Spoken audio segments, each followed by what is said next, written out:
Hi అండి. నమస్తే. Welcome back to విషంది రెసిపీ. ఈరోజు మీరు చూడబోతున్న రెసిపీ వచ్చేసి రంజాన్ స్పెషల్ ముస్లిం స్టైల్‌లో మటన్ కర్రీ. ఇది మనం చేసుకునే ప్రాసెస్ కంప్లీట్‌గా డిఫరెంట్‌గా ఉంటుంది. ఈ ప్రాసెస్‌కి మనం రెగ్యులర్‌గా చేసుకునే ప్రాసెస్‌కి చాలా తేడా. ఇంక టేస్ట్ అంటారా? ఇలా ఓసారి మటన్ కర్రీ చేసి పెడితే పదే పదే ఇలాంటి టేస్టే కావాలి అని అడుగుతారు పిల్లలైనా, పెద్దవాళ్ళైనా కూడా. ఇది నేను మా ఇంటి దగ్గర ఉండే ఒక ముస్లిం ఆంటీ దగ్గర నేర్చుకున్నాను. చాలా అంటే చాలా బా వచ్చింది. మీరు కూడా తప్పకుండా ఈ రెసిపీని అయితే ట్రై చేయండి.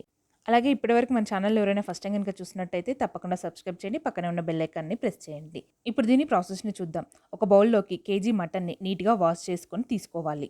మనం నార్మల్‌గా చికెన్ కర్రీకి ఎలాగైతే ఇంగ్రీడియెంట్స్ అన్నీ వేసి కలుపుతామో దీనికి కూడా అలాగే వేయాలి. కేజీ మటన్‌కి 4 స్పూన్ల వరకి కారం పడుతుంది. 4 స్పూన్ల కారంని వేసుకోండి. అలాగే 2 ½ స్పూన్స్ సాల్ట్ వేసుకోండి. ఈ సాల్ట్ అంటారా ఇంక మీ రుచికి తగినంత వేసుకోండి.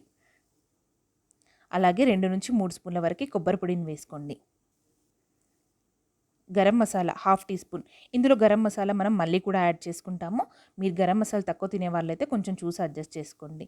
కొంచెం ఇది ఘాటుగానే ఉండాలి కర్రీ అనేది. 4-5 స్పూన్స్ వరకు ధనియాల పొడిని వేసుకున్న తర్వాత 2 స్పూన్స్ అల్లం వెల్లుల్లిపాయ పేస్ట్‌ని కూడా వేసుకొని ఓ నిమ్మకాయని 2 ముక్కలుగా చేసి రసం తీసుకోవాలి. మనం ఈ కర్రీని కుక్కర్‌లో ఉడికించుకుంటాము. ముక్క కాస్త చెదిరిపోకుండా ఉండాలి అంటే ఖచ్చితంగా నిమ్మరసంనైతే వాడాలి. అలాగే టేస్ట్ కూడా చాలా బావుంటుంది. ఇప్పుడు అర టీ స్పూన్ వరకి పసుపుని ఇందులో వేయాల్సిన మెయిన్ ఇంగ్రీడియెంట్స్ ఫ్రైడ్ ఆనియన్స్. ఇది ఖచ్చితంగా వేయాల్సింది. ఈ ఫ్రైడ్ ఆనియన్స్ తోటే ఈ కర్రీ టేస్ట్ అనేది ఆధారపడి ఉంటుంది. అలాగే 3 స్పూన్స్ వరకి ఆయిల్‌ని కూడా వేసుకొని మటన్ మొత్తానికి కూడా బాగా కోట్ చేయండి. ఒక 10-15 నిమిషాలు నీట్‌గా కోట్ చేసుకుంటేనే మటన్ లోపల వరకి కూడా ఉప్పు, కారం అనేది వెళ్తుంది. టేస్ట్ కూడా చాలా బావుంటుంది. ఇలా కలిపి పెట్టుకున్న తర్వాత ఓ అరగంట పాటు పక్కన అలా ఉంచేసుకోండి. ఇప్పుడు స్టవ్ ఆన్ చేసుకొని కుక్కర్ బౌల్‌ని పెట్టుకొని 5-6 స్పూన్స్ వరకి ఆయిల్‌ని వేసుకోండి.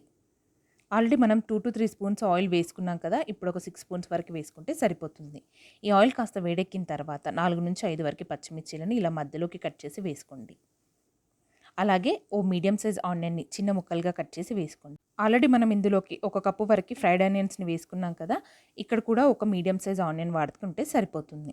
అలాగే కొంచెం కరివేపాకును కూడా చిన్న ముక్కలుగా కట్ చేసి వేసుకొని ఓ 2 నిమిషాల పాటు ఫ్రై చేసుకోండి. ఆనియన్ కొంచెం ట్రాన్స్‌పరెంట్ అయ్యేంత వరకు ఫ్రై చేసుకుంటే సరిపోతుంది.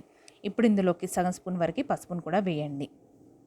ఈ పసుపు వేసిన తర్వాత మరి కొంచెం గరం మసాలా, ఓ చిటికెడు గరం మసాలా వేసుకోండి.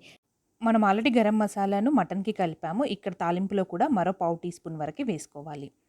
ఉల్లిపాయలు, పచ్చిమిర్చీలు ఈ 2 ఫ్రై అయిన తర్వాత మనం ముందుగా మసాలాలు పట్టించి పెట్టుకున్న మటన్‌ని ఇందులో వేసుకొని కలిపేసుకోవాలి. ఇలా మటన్‌ని వేసుకున్న వెంటనే కుక్కర్ క్యాప్ క్లోజ్ చేయకూడదు. ఓ 5-10 నిమిషాల పాటు మటన్ ఫ్రై అయిన తర్వాత వాటర్‌ని యాడ్ చేసుకొని క్యాప్ క్లోజ్ చేయాలి.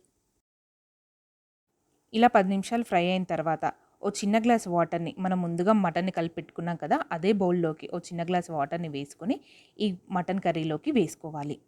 ఇలా వాటర్‌ని వేసుకున్న తర్వాత ఓ నిమిషం పాటు కలిపేసుకొని సన్నగా కట్ చేసిన కొత్తిమీరని కూడా పైనుంచి చల్లుకున్న తర్వాత కుక్కర్ క్యాప్‌ని క్లోజ్ చేయాల్సి ఉంటుంది.